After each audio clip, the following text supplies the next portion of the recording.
الحمدللہ والصلاة والسلام علی رسول اللہ اما بعد۔ آج کے درس میں انشاءاللہ یہ بیان کیا جائے گا کہ نبی کریم صلی اللہ علیہ وسلم اپنی امت کی ہدایت کے لیے اور اپنی امت کے توحید پر قائم رہنے کے لیے انتہائی حریص اور شفیق تھے۔ آپ چاہتے تھے کہ آپ کی امت پوری قوت کے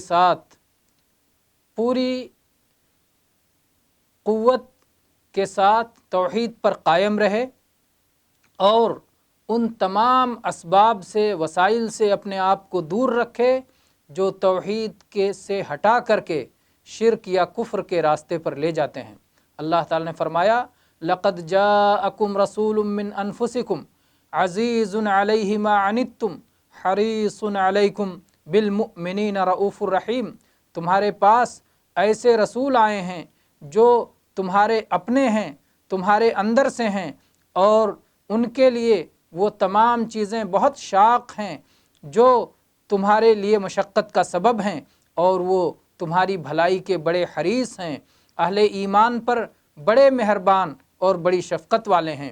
نبی کریم صلی اللہ علیہ وسلم نے ہمیشہ شرک سے منع فرمایا، شرک سے آگاہ کیا، شرک سے خبردار کیا، کبھی خصوصی طور پر، کبھی عمومی طور پر، بار بار اس کی تاکید فرمائی، اور آپ نے ملت ابراہیمی جو کہ خالص توحید پر قائم ہے، اس ملت پر قائم رہنے کے لیے آپ نے اپنی امت کو تاکید کی، اور ہر وہ اقوال و اعمال جو اس توحید سے ہٹا کر شرک کی طرف لے جانے والے تھے، یا توحید میں کمی کرنے والے تھے، یا توحید میں خلل ڈالنے والے تھے، ان تمام سے آپ نے آگاہ کیا۔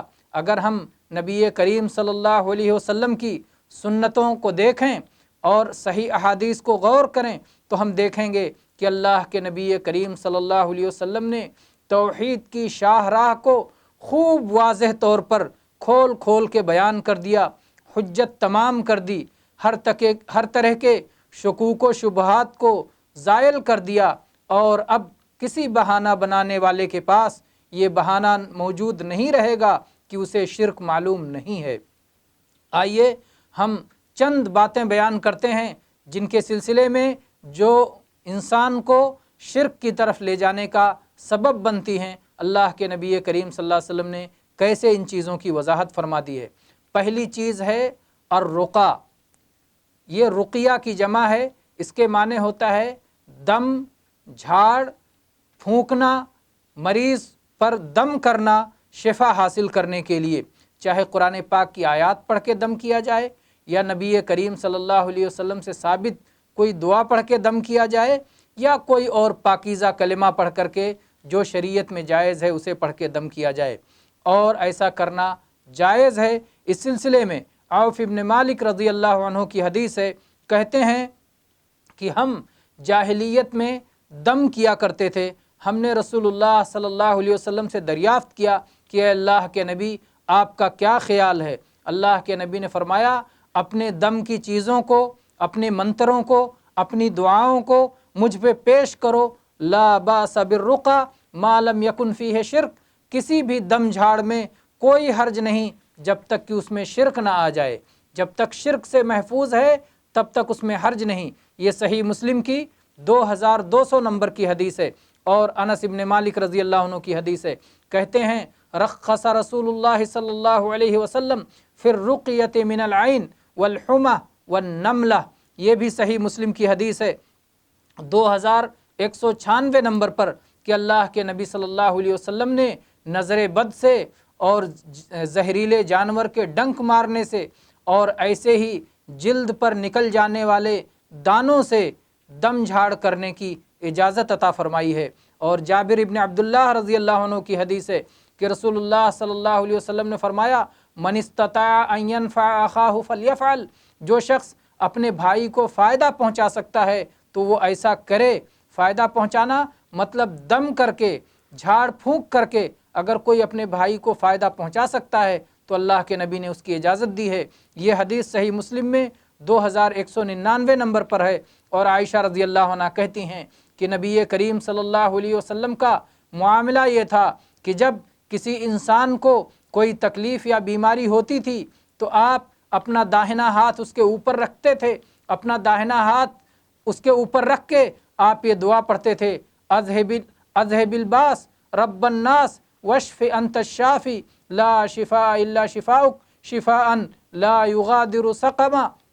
یہ حدیث صحیح بخاری اور صحیح مسلم کی ہے۔ صحیح بخاری میں 5743 اور صحیح مسلم میں 2191 نمبر پر ہے۔ اللہ کے نبی صلی اللہ علیہ وسلم کہتے تھے کہ بیماری کو ختم کر دے اے لوگوں کے رب، تو شفا دے دے، شفا دینے والا تو ہی ہے، تیرے سوا کسی اور کے ہاتھ میں شفا نہیں ہے، اے اللہ ایسی شفا دے دے کہ اس کے بعد کوئی بیماری باقی نہ رہے۔ اس دم جھاڑ کے جائز ہونے کے لیے اور اس کے درست ہونے کے لیے 3 شرطیں ہیں۔ پہلی شرط یہ ہے کہ آدمی کا یہ عقیدہ ہو کہ یہ دم جھاڑ یہ بذات خود نفع بخش نہیں ہے، جب تک اللہ کی اجازت نہ ہو تب تک یہ فائدہ نہیں پہنچا سکتا۔ اگر کسی شخص کا یہ عقیدہ ہے کہ یہ دم جھاڑ بذات خود مستقل طور پر نفع بخش ہے، اللہ کی اجازت کے بغیر یہ فائدہ مند ہے، تو یہ حرام ہے، بلکہ شرک ہے۔ یہ عقیدہ ہونا چاہیے کہ کوئی بھی دم جھاڑ اللہ کی اجازت کے بغیر نفع بخش نہیں ہو سکتا۔ دوسری شرط یہ ہے کہ جس دعا سے دم جھاڑ کیا جائے وہ اس کے اندر کوئی شرعی مخالف چیز نہ پائی جاتی ہو، وہ شریعت کے موافق ہو۔ اگر اس میں غیر اللہ سے دعا پائی جائے یا اسی طرح سے کسی جن سے فریاد کیا گیا ہو یا اسی طرح سے اور کیا گیا ہو، جیسے بہت سارے لوگ دم جھاڑ کرنے والے لونا چمائن کی دہائی اور یا جبریل اور یا قطمیر وغیرہ کہتے ہیں، تو اس طرح کی اگر شرکیہ باتیں ہوں تو یہ حرام اور شرک ہے، پھر اس سے دم کرنا جائز نہیں ہوگا۔ تیسری چیز یہ ہے کہ جس دعا کو پڑھ کے دم کرنے والا دم کر رہا ہے اس کا معنی معلوم ہو، وہ سمجھ میں آنے والی دعا ہو، ایسا نہ ہو کہ کوئی طلسم ہو یا اسی طرح سے شعبدہ بازی یا جادوگری کی کوئی صورت ہو، کچھ ایسے منتر ہوں جس کو آدمی نہ جانتا ہو، پتہ نہیں اس میں شرک ہے کہ توحید ہے۔ اگر کوئی ایسی چیز ہے تو جائز نہیں ہے۔ تو امام مالک رحمہ اللہ سے پوچھا گیا کیا کوئی آدمی دم کر سکتا ہے اور دوسرے سے دم کروا سکتا ہے؟ تو امام مالک رحمہ اللہ نے کہا ایسا کرنے میں کوئی حرج نہیں، بشرطے کی پاکیزہ بات ہو، جس کلام سے دم کیا جائے وہ درست ہو۔ تو 3 شرطیں یہ یاد رہیں کہ یہ 3 شرطیں ہیں، اگر تو دم جھاڑ کرنا جائز ہے، اور اگر یہ 3 شرطیں نہ پائی جائیں تو ایسا دم جھاڑ کرنا منع ہوگا اور حرام ہوگا۔ اگر کسی دم جھاڑ کرنے والے کو یا دم جھاڑ کروانے والے کا یہ عقیدہ ہے کہ یہ دم جھاڑ بذات خود مؤثر ہے، اللہ کی اجازت کے بغیر خود اس میں نفع ہے، یا اس میں شرکیہ الفاظ پائے جائیں یا کفریہ وسیلے پائے جائیں یا بدعتی الفاظ پائے جائیں یا اس طرح کی حرام چیزیں پائی جائیں یا اس کا معنی معلوم نہ ہو، تو یہ ناجائز ہوگا، حرام ہوگا، شرک ہوگا، اس سے بچنا ضروری ہوگا۔ تو یہ رہا مسئلہ رقیہ اور دم جھاڑ کا، کہ اس کی وجہ سے بہت سارے لوگ شرک میں پڑ جاتے ہیں۔ اللہ کے نبی کریم صلی اللہ علیہ وسلم نے اسے خوب واضح کر کے بیان کر دیا ہے۔ دوسری چیز ہے تمیمہ، جس کی جمع آتی ہے تمائم، جسے عام طور پر تعویذ کہا جاتا ہے۔ یہ جسے لوگ گردنوں میں لٹکاتے ہیں یا بازوؤں میں پہنتے ہیں یا کمر میں پہنتے ہیں، کوئی شخص جو ہے گلے میں پہنتا ہے، اور کبھی کوڑیاں اور گھونگے یا ہڈیاں یا اور اس طرح کی چیزیں ہوتی ہیں۔ آدمی اپنی مراد پانے کے لیے یا اپنی مصیبتوں سے بچنے کے لیے اس طرح کیا کرتا ہے۔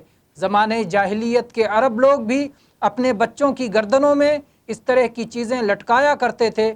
ان کا عقیدہ یہ تھا کہ نظر بد سے اس طرح بچے محفوظ ہو جائیں گے۔ یہ ان کا ناحق اور باطل عقیدہ تھا۔ اللہ کے نبی کریم صلی اللہ علیہ وسلم نے اس کی حرمت بیان فرمائی اور اسے شرک کی ایک قسم قرار دیا، کیونکہ اس میں اللہ کے بجائے غیر اللہ سے انسان کا تعلق بنتا ہے، جبکہ مصیبتوں کو ہٹانے والا اور مصیبتوں سے بچانے والا صرف اللہ رب العالمین کی ذات ہے۔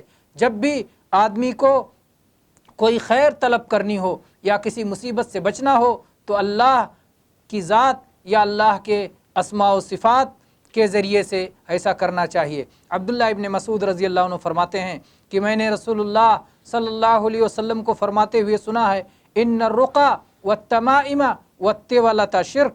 یہ سنن نبی داؤد اور مستدرک حاکم کی روایت ہے۔ سنن نبی داؤد میں 3883 نمبر پر یہ حدیث موجود ہے۔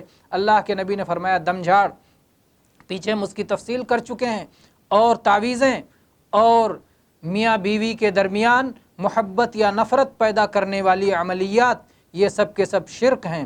اور عبداللہ ابن عقیم رضی اللہ عنہ کہتے ہیں کہ اللہ کے نبی نے فرمایا من تعلق شیئا وکل الیہ، جو آدمی کوئی چیز لٹکاتا ہے تو اللہ تعالیٰ اسی کے سپرد اسے کر دیتا ہے۔ یہ مسند احمد اور ترمذی اور حاکم کی روایت ہے۔ اور اسی طرح سے عقبہ ابن عامر رضی اللہ عنہ کہتے ہیں کہ اللہ کے نبی نے فرمایا من تعلق تمیمتا فلا اتم اللہ لہ، جو شخص تعویذ لٹکائے اللہ اس کی مراد پوری نہ کرے۔ اور آپ نے فرمایا جو گھونگھا یا کوڑی لٹکائے اللہ تبارک و تعالیٰ اس کی بھی آرزو پوری نہ کرے۔ یہ امام احمد اور امام حاکم نے روایت کیا ہے۔ اور ایسے ہی عقبہ ابن عامر رضی اللہ عنہ کی روایت ہے کہ رسول اللہ صلی اللہ علیہ وسلم نے فرمایا کہ جو شخص تعویذ لٹکائے اس نے شرک کیا، من علق تمیمتا فقد اشرک، یہ مسند احمد کی حدیث ہے۔